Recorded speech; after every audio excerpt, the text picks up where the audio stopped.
Welcome to Living in El Paso, Texas. My name is John Peña, and in this video, let's talk a little bit about plants, specifically landscaping your home and maybe gardening, growing food if you're into that kind of thing. I was really into that kind of thing when I lived in Wisconsin, but it was really easy to grow crops because there was very fertile soil right in my backyard. El Paso is a little bit different. So we are, of course, in the Chihuahuan Desert, and basically the ground really doesn't quantify as soil because it lacks nutrients, essentially. It's sand and rock, and unfortunately there aren't a lot of nutrients in there. However, landscaping in El Paso can be absolutely beautiful, as we're going to show you in some of these clips that we captured here at UTEP, because even though we are in the desert, there are still plenty of gorgeous plants that are native to this ecosystem that thrive here. Sage, ocotillo, yucca, cacti, of course. So landscaping, it can be a little bit tricky in El Paso because you don't get a lot to start with. If on a new build, you're going to get a backyard full of just dirt, and if you don't put weed barrier and rock over it, it's basically going to get full of like prickers and goat heads, which is not going to be pleasant. Typically a front yard is going to be landscaped, but only to the point where there's going to be rock down over weed barrier, hopefully. Artificial turf is a thing, but again, these are not native plants. However, we do have some resources that if you're in El Paso, you're definitely going to want to check out. Here at UTEP, they have a beautiful native garden here, and there are tons of plants. They're all labeled.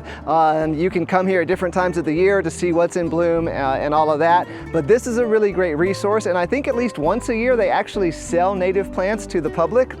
Another cool resource is off of Donovan on the west side. There's a botanical garden there, and we've got some footage of that as well. So landscaping can be gorgeous. I've seen plenty of homes, and they've really put the time and the effort and the money into a beautiful landscaped yard. So if that's what you're into, don't fret. You're not going to come to a desert where nothing is going to grow, but you are definitely going to want to lean towards native plants.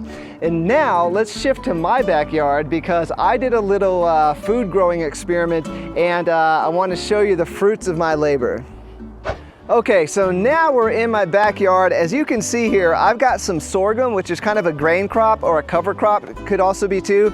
And I planted this just for fun to see if I could make anything grow. I actually had to dig out the little plant bed here, add soil, add some compost just to make this grow.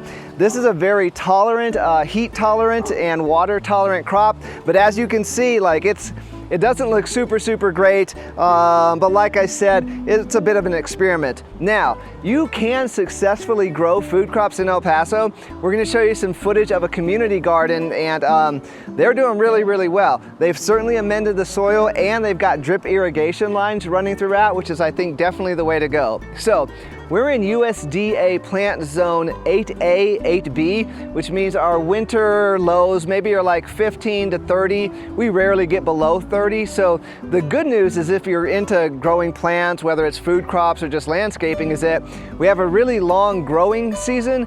But of course, the two biggest tricks in growing food crops especially is going to be, one, the soil. You're going to have to amend the soil with nutrients. And number two, you're going to have to come up with an efficient way to water. I probably haven't watered this crop nearly as well as I should have, but again, I think drip irrigation would definitely be the way to go. So I hope that gives you a little bit of insight into plants in El Paso. You can definitely grow a lot of really great plants. You can make your yard look fantastic with landscaping, but it's going to take a little bit of research. Native plants are always best for landscaping. Food crops, you can grow a lot of different food crops, but you're just gonna have to make sure that you dial in all the variables. So we hope you found that one somewhat interesting, and we'll see you in the next episode.